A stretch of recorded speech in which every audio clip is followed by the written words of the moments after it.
proclamar de tu majestad, llevar de tu luz en la oscuridad, llegar a la meta, ser parte del plan. Toma mi vida y úsala. Hoy es tiempo de cambiar. Es tiempo de cambiar. Tu amor al mundo. Ya no puedo esperar. Te quiero alabar. Mi vida hoy yo te la entrego.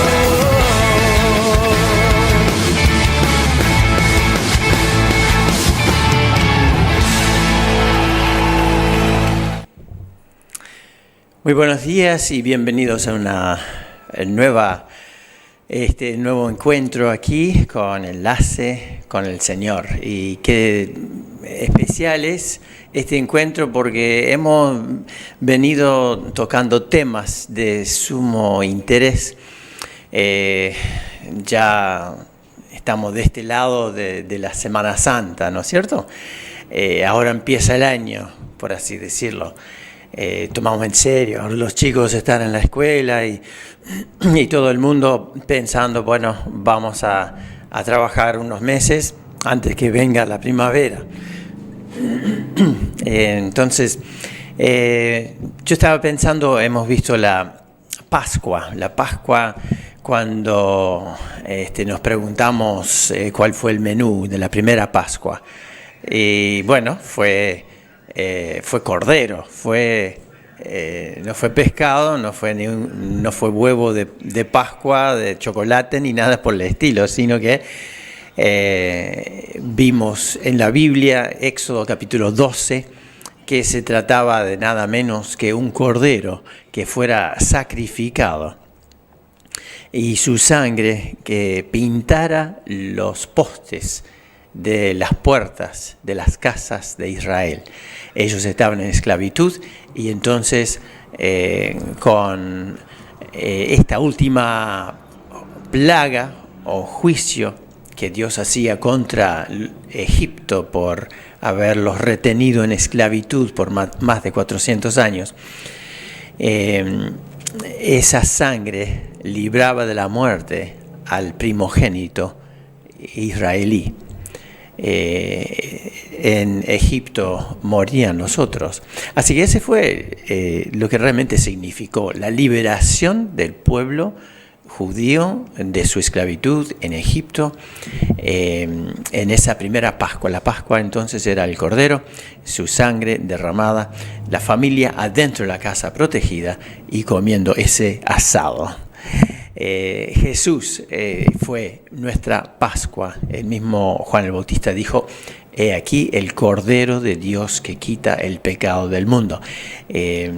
A través de todo el Antiguo Testamento, en el Torá, y encontramos toda la descripción de cómo deberían ser los sacrificios. Pero todos ellos tenían su cumplimiento perfecto en Jesús. Con una sola ofrenda, Jesús hizo perfectos para siempre a los que confían en Él. El libro de Hebreos en el Nuevo Testamento ayuda a entender todo eso de los sacrificios del Antiguo Testamento. Entonces, ¿por qué todo esto? Bueno, estamos ya de este lado de la cruz, vamos a decir así. Jesús ya murió por nuestros pecados. Ya hay liberación de la esclavitud, no de Egipto, no de una esclavitud física, sino una esclavitud espiritual a nadie menos que Satanás. Dice el apóstol Juan: para esto apareció el Hijo de Dios, para deshacer las obras del diablo. Jesús venció cuando murió en la cruz. Pero la resurrección ya ocurrió y la resurrección parece uno de los temas que le cuesta a algunos entender. digamos a todos, por el hecho de que nosotros estamos sujetos a lo que es la muerte. Pero dice aquí en 1 Corintios 15, versículo 14, si Cristo no resucitó, vana es entonces nuestra predicación. Esto lo dice San Pablo, ¿no?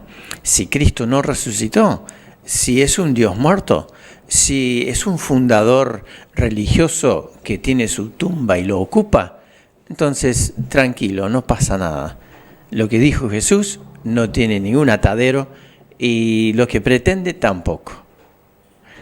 Dice, vana es también vuestra fe, inútil, si Jesús no resucitó. Entonces, si tiene dudas con respecto a la resurrección, es importante que se tome el tiempo de ver cuán creyente es. Porque sin entender la resurrección, no se va a jugar en absoluto por los valores, los compromisos de su fe cristiana. ¿Sí? Y su fe en un Cristo muerto no sirve para nada. Dice la Biblia que Cristo está sentado a la diestra del Padre en el cielo, viviendo para interceder por nosotros. Representa a quienes confiamos en Él. Yo quisiera leer una partecita aquí de 1 Corintios 15, donde San Pablo dice, porque primeramente os he enseñado lo que asimismo recibí, que Cristo murió por nuestros pecados conforme a las Escrituras, y fue sepultado y que resucitó al tercer día conforme a las Escrituras. O sea que todo esto obedece a profecías donde Dios documentaba lo que iba a hacer y el por qué. Y fue sepultado y que resucitó al tercer día conforme a las Escrituras y que apareció a Cefas. Cefas es Pedro, ¿sí? Simón Pedro. Y después a los 12. Después apareció a más de 500 hermanos a la vez, de los cuales muchos viven aún. Esta carta de San Pablo a la iglesia en Corinto fue escrita en el año 53. Y entonces unos 20 años habían transcurrido cuando Pablo está diciendo, bueno, sí, conozco a algunos hermanos acá que vieron a Jesús resucitado, otros ya pasaron a su presencia, pero no hay drama. Allí está el hecho del testimonio de estos hermanos. Y dice, y al último de todos, como a un abortivo, a uno fuera de tiempo, me apareció a mí, dice San Pablo. Claro, él había sido perseguidor, como lo dice a continuación, porque yo soy el más pequeño de los apóstoles, que no soy digno de ser llamado apóstol, porque perseguí a la iglesia de Dios. Él era tan contrario a la fe cristiana, a todo lo que fuera Jesús, Jesús como Dios, Jesús como el Cordero de Dios que quita el pecado del mundo, tan contrario a que Jesús hubiera resucitado, que él entregaba la cárcel y a torturas y buscaba que blasfemaran el nombre de Jesús, hasta que Jesús se le apareció en el camino. Hechos capítulo 9. ¿Sí? Entonces, así tenemos este capítulo tan importante. Y antes de ir a ver un poco de un video que saqué en una conferencia en Semana Santa, muy lindo porque también uno ve los rostros de las personas que creemos en Cristo, que cantamos a su nombre, pero les voy a leer primeramente en Hechos 1, donde nuevamente está describiendo este periodo de tiempo de 40 días después de su resurrección, cuando Jesús aparece a montones de personas. Como vimos, ya no solo a individuos o a pequeños grupos, sino a 500 personas a la vez. Y aquí dice, a quienes también después de haber padecido, hablando de Jesús, se presentó vivo con muchas pruebas indubitables que no dejaban lugar a duda, apareciéndoseles durante 40 días y hablándoles acerca del reino de Dios. Así que, bueno, que disfruten esta canción y todo lo que se puede apreciar.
Cuán grande es Dios, ¿no es cierto?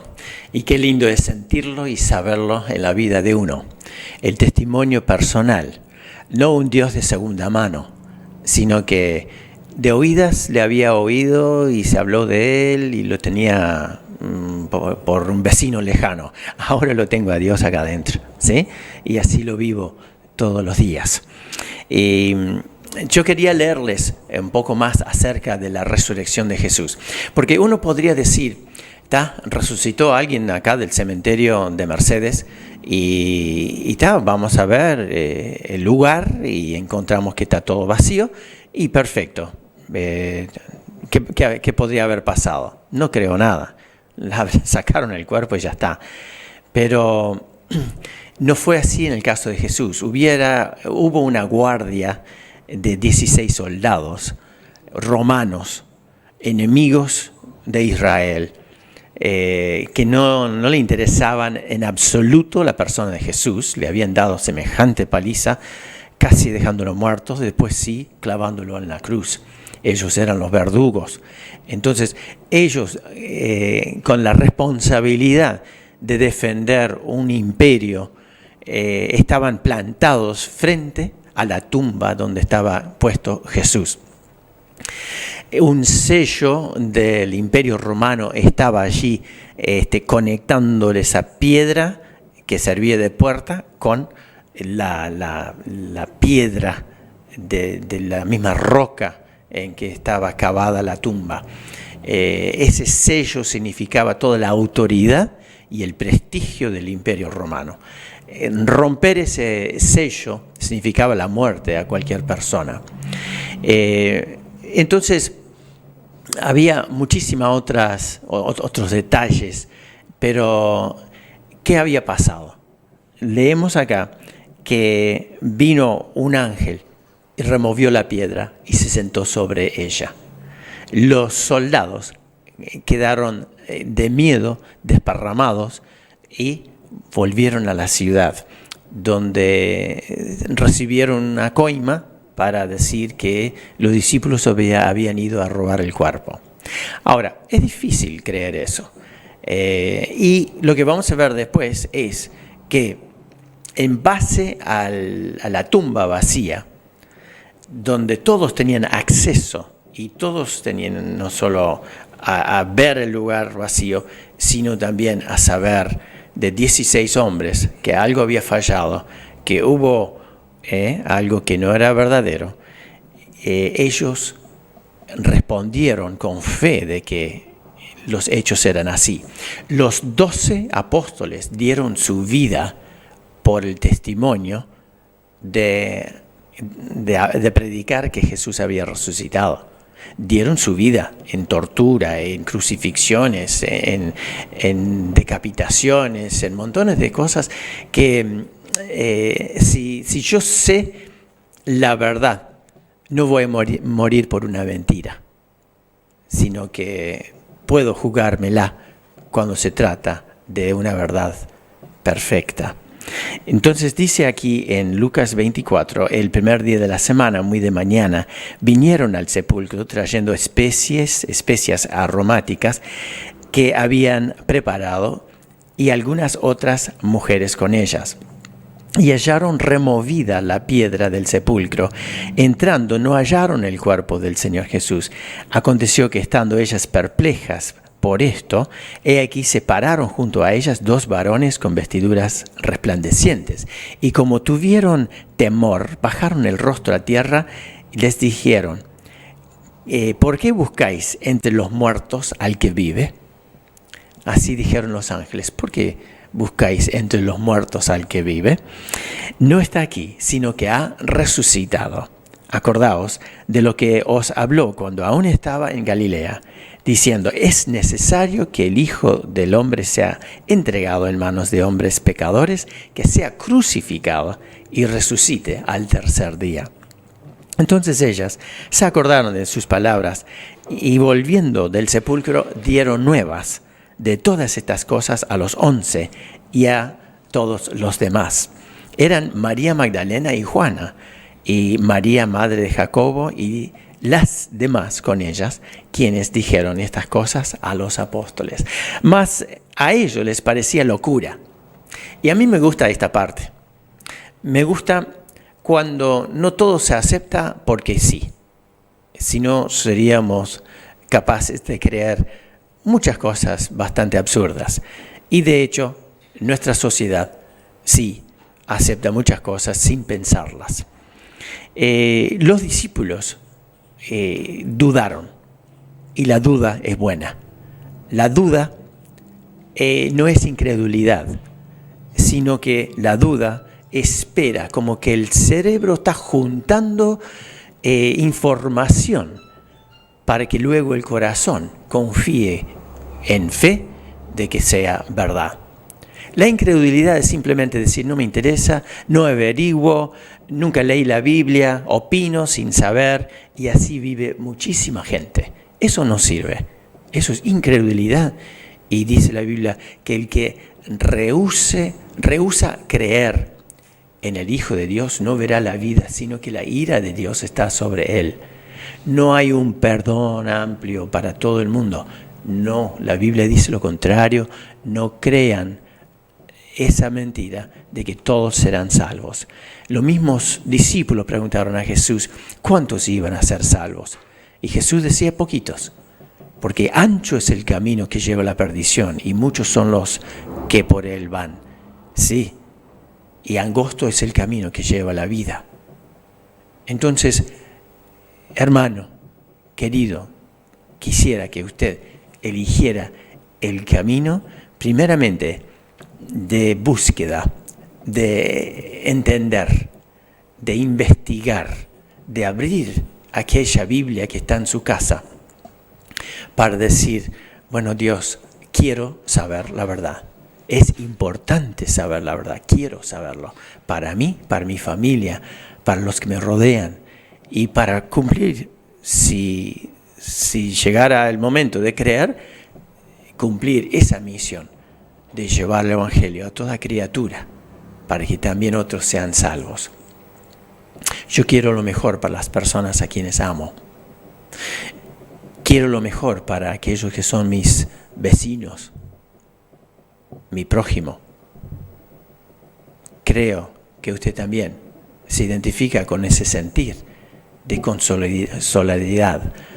Entonces, siguiendo aquí, dice, los hombres allí, los discípulos, los pescadores, los grandotes, los incrédulos decían, locura. Mujeres que han estado viendo e imaginando, no las creían, pero levantándose Pedro, acá tenemos lo que tenemos que hacer nosotros. Pedro se levanta y corre al sepulcro. Cuando miró adentro, vio los lienzos solos y se fue a casa maravillándose de lo que había sucedido. Así que encontramos acción, encontramos sentimiento porque de ir a visitar una tumba sin nada de esperanza, vuelven así saltando y gritando, Jesús resucitó, hemos visto. Y luego Pedro vio y también creyó. Tenemos en Lucas capítulo 24 la historia de dos hombres que no creían. Y ya se iban de Jerusalén, se iban a Emaús, daban sus espaldas a todo lo que fue su experiencia con Jesús, todo lo que fuera esa familia de la fe, ya daban las espaldas, ya está, ya fue, no completó nuestras esperanzas.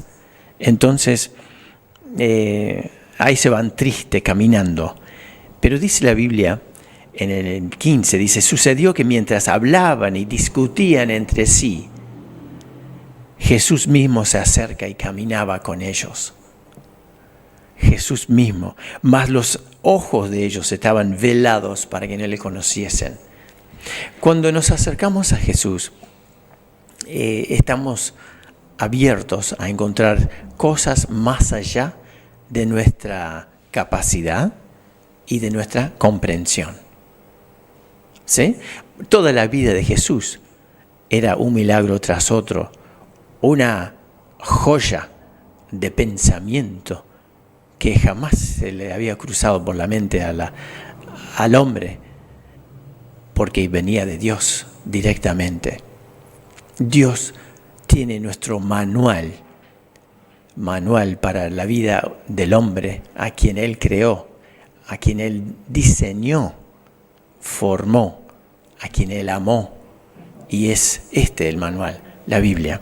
Entonces, estos dos hombres van caminando, y Jesús, para hacerlo corto, ustedes lo pueden leer allí en sus casas, Lucas capítulo 24, dice que sí, Jesús tenía que haber resucitado, hoy ya es el tercer día, no ha pasado nada, unas mujeres venían con unos cuentos, pero allá ellas, que habían visto visión de ángeles, quienes dijeron que Él vive, fueron algunos de los nuestros y hallaron así como las mujeres dijeron, pero a Él no lo vieron.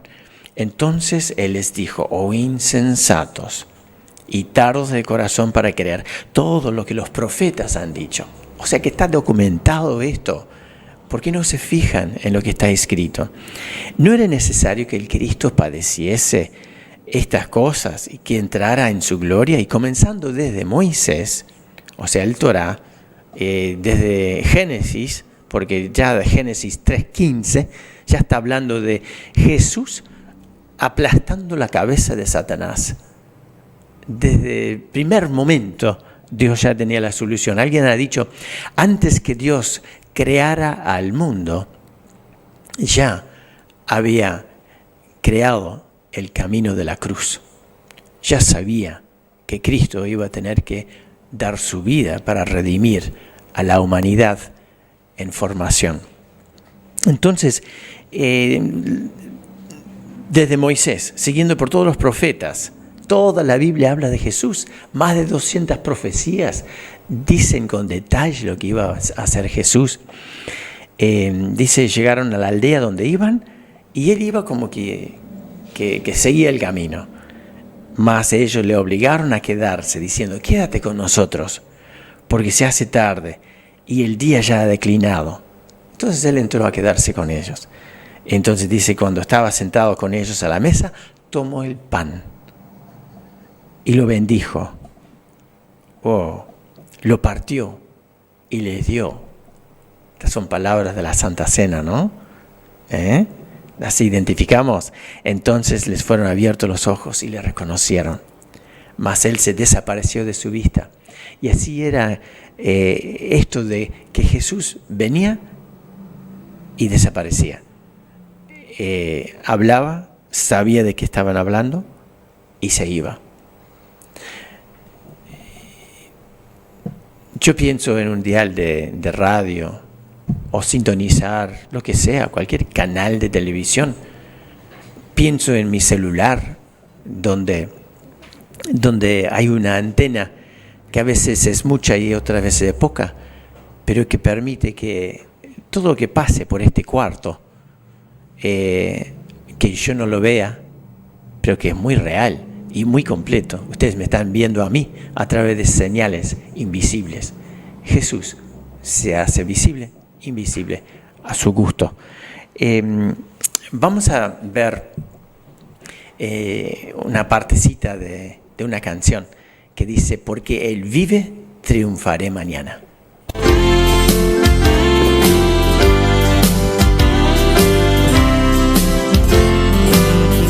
Yo sé que un día con Cristo subiré y allá con Él yo reinaré y en su presencia a Él tributaré toda la gloria, pues fruto de su obra soy, porque Él vive, yo soy un vencedor, porque Él vive, ya no hay temor, porque yo sé que el futuro es suyo, la vida vale más y más solo por Él.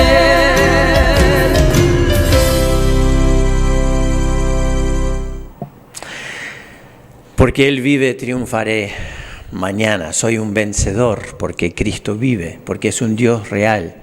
No estoy orando a una estatua, a un Dios de piedra ni de oro, no importa el material. No, estoy orando a un Dios real. Y entonces, en el día 40, vamos a decir así, después de su resurrección, Jesús ascendió al Padre. 10 días más tarde era Pentecostés. O sea, a los 50 días de la resurrección de Jesús es Pentecostés. Principio de mayo, vamos a decir. Y entonces, en el día de Pentecostés, predicó Pedro, el que había sido miedoso, ahora lleno de fuerza. Y ese día recibieron su prédica en el lugar de los hechos en Jerusalén, con la tumba allí, con todos los comentarios, con toda la presencia de Cristo a través de esos 40 días. Y dice que los que recibieron la palabra de Pedro fueron bautizados. Se añadieron aquel día como 3.000 personas. Difícil convencer con una mentira a 3.000 personas en el lugar de los hechos. Terminamos pensando o preguntando, ¿usted creyó? ¿Creyó el Evangelio? ¿Entendió? ¿Usted, si entendió, se bautizó? ¿Qué es eso de bautizarse? Es una identificación pública que exige la Biblia. ¿Se reúne? ¿Va a la iglesia, en otras palabras? ¿Es parte, es miembro de la iglesia? ¿Ora? Ora no solo por su familia, por todo lo suyo, sino ora así para bendecir a otros. Esa es la vida del creyente. Jesús no buscó lo suyo, buscó servirnos a nosotros. Nosotros debemos hacer lo mismo. Amar a los demás como nos amamos a nosotros mismos. Entonces, ese es el desafío para esta semana. Que pueda investigar, conocer a Jesús, formar parte de su iglesia y servirle, demostrando así que realmente conoció al Salvador. Que Dios le bendiga en esta semana. De tu majestad